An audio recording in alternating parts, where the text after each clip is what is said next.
Hi friends, welcome to my YouTube channel Sanjay academy. आज हम लोग जानने वाले हैं कि हम गद्यांश और पद्यांश को कैसे हल करें जिससे एक अच्छा हमारा स्कोर हो सके और कम ही समय में हम अपने प्रश्न को कर लें। देखिए, गद्यांश को करने की बात यह है कि कर तो सभी लेते हैं लेकिन टाइम बहुत ज़्यादा लगता है। तो ऐसी क्या ट्रिक हम अप्लाई करें जिससे कि गद्यांश को हम कम ही समय में कर लें।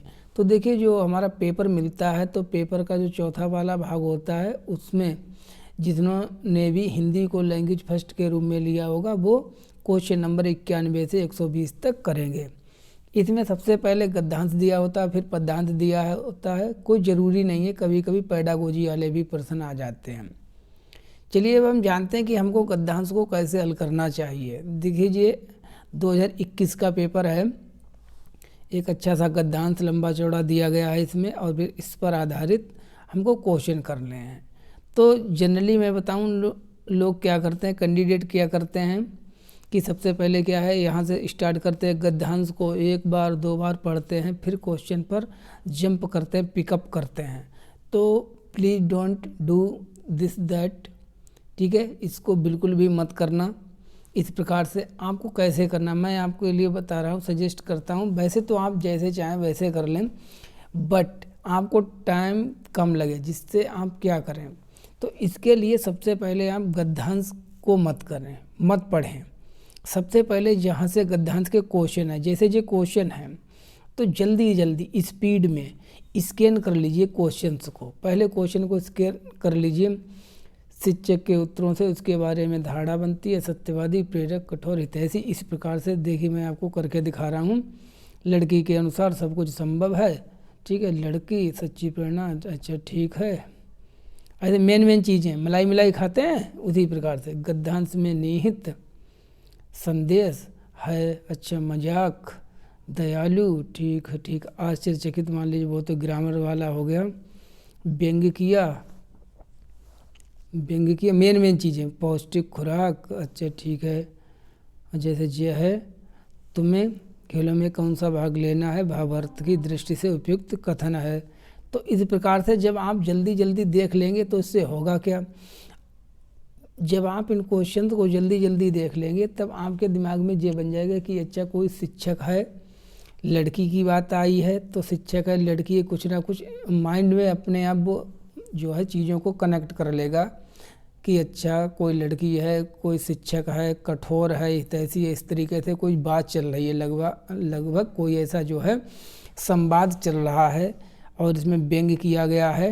तो जब इतना आप कर लें, बहुत जल्दी ये काम करना है, फिर आप जो है गद्यांश को पढ़ना स्टार्ट कीजिए। फिर आप जो है गद्यांश को पढ़ेंगे तो जहाँ पर जैसे आपको लगे फिर वो क्वेश्चन का हल कर लीजिए। जैसे खेल की कक्षा शुरू हुई तो दुबली पतली लड़की ने ओलंपिक रिकॉर्ड्स के बारे में सवाल पूछे। इस कक्षा में छात्र हंस पड़े, अच्छा, और एक लाइन में जैसे जितने शब्द हों उनमें से दो एक को स्किप कर करके पढ़ना। जैसे खेल की कक्षा, दुबली पतली लड़की, ओलंपिक, सवाल पूछने, तो जो बीच वाले हैं की का वो अपने आप समझ में आ जाएंगे।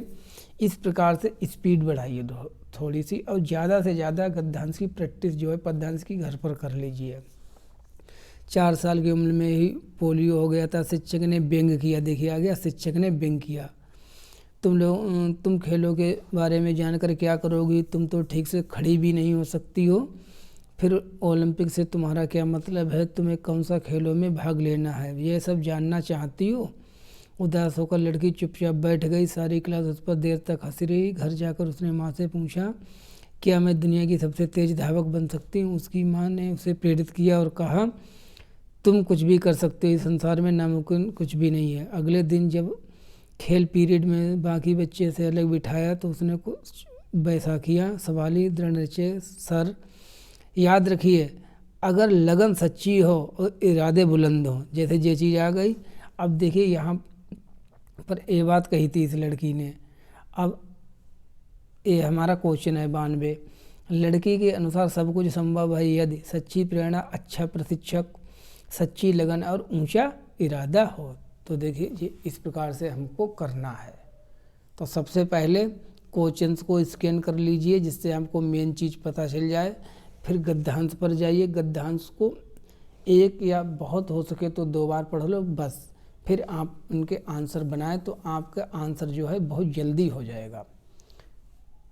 इस प्रकार से आपको गद्यांश वाले क्वेश्चंस को हल करना है। जैसे ग्रामर वाले हैं उनमें तो कोई फ़र्क ही नहीं पड़ता। जैसे आश्चर्यचकित का विग्रह क्या होगा, आश्चर्य से चकित। जिसमें ग्रामर है उसके लिए तो कुछ कर ही नहीं सकते हैं। पौष्टिक खुराक है तो पौष्टिक का ऐसा शब्द है, तत्सम शब्द है, जो खुराक है आगत शब्द है। तुम्हें कौन सा खेलों में भाग लेना है। पहली लाइन में अध्यापक कह रहा था भावार्थ की दृष्टि से देखें तो उपयुक्त वाक्य है। निषेधार्थक निगेटिव अर्थ निकलना है कि तुम क्यों इस बारे में जानना चाहते, तुम्हें कोई खेलों में भाग थोड़ी ना लेना है। तो इस प्रकार से हमको गद्यांश को करना चाहिए। अब हम जानते हैं पद्यांश को कैसे करें। देखिए इसके आगे ही पद्यांश वाले प्रश्न होते हैं। 100 से 105 तक सबसे उपयुक्त उत्तर वाले विकल्प चुनिए। तो पद्यांश को मत पढ़िए अभी, सबसे पहले वही काम कीजिए, क्वेश्चन को जल्दी जल्दी से देख लीजिए। दिशाएं कवि को बुला रही, तो कवि आया है, ठीक है, तो कवि ने तो लिखा ही होगा, कम से कम दिशाएं हैं, कुछ दिशाओं की लगभग बात हो रही होगी। कवि को अपनी सफलता, तो सफलता है तो सफलता ध्यान रहेगा आपको। रुकावट नहीं है, दिशाएं बुला रही हैं, रोक टोक वाली, इस प्रकार से जल्दी जल्दी। किस पंक्ति से प्रतीत होता है कि कवि का व्यक्तित्व बदल गया है। अच्छा, कभी व्यक्तित्व बदलने की बात कही जा रही है। अब जैसे जो व्याकरण वाले क्वेश्चन है इंद्रधनुषी, तो इसमें क्या है, इसको तो पता ही है हमको, जैसे विशेषण है इसमें। अर्थ की दृष्टि से भिन्न शब्द, तो ये भी व्याकरण वाला क्वेश्चन है। इसमें कौन सा अलग है, डगर, अवरोध, व्यवधान, बाधा, इन तीनों का मतलब एक ही है, डगर अलग है, तो ये हो जाएगा। तब जैसे ये हमने कर लिए, अब हम पढ़ते हैं इसको पद्यांश को। दिशाएं मुझे निमंत्रण मुझे दे रही हैं, सफलता यह द्वार मेरे लिए है। और गद्यांश में जो मेन थीम होती है, जो सेंट्रल होता है पॉइंट, जिसको शीर्षक कहते हैं, वो लगभग एक से दूसरी लाइन में ही मिल जाता है गद्यांश में। ना अवरोध कोई, ना बाधा कहीं है, ना संदेह कोई, ना व्यवधान कोई, अटल एक विश्वास मन में भरा, नहीं पथ डगर आज अनजान कोई, हृदय में कहीं कह रहा बात कोई, धरा और गगन सिर्फ तेरे लिए हैं, नहीं कुछ यहाँ जो मुझे रोक पाए, ना कोई यहाँ जो मुझे टोक पाए, अजानी हवा में बह जा रहा हूँ, मुझे लगता है, देखिए मुझे लगता है कि मैं बह नहीं हूँ, अर्थात मैं बदल गया हूँ। रही जगमगा इंद्रधनुषी दिशाएं, इंद्रधनुषी दिशाएं, दिशाओं की विशेषता बता रही है इंद्रधनुषी। दिगंतर मदिर रस अलौकिक पिए है।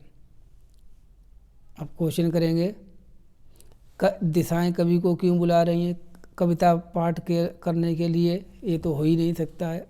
अनजान रास्ते से बचाने के लिए, संदेह दूर करने के लिए, सफलता प्राप्त करने के लिए। और जो भी गद्यांश पद्यांश आते हैं वो मोटिवेटिंग होते हैं और हमारे सामाजिक संस्कृति या विज्ञान से भी रिलेटेड हो सकते हैं। तब आई होप आपने बहुत कुछ सीखा होगा। चलिए वीडियो को यहीं पर कंप्लीट करते हैं। अगर अब भी आपका कोई भी क्वेश्चन है, डाउट है, तब आप हमसे कमेंट बॉक्स में पूछ सकते हैं।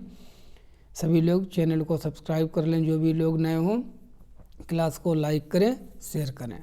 Thank you so much.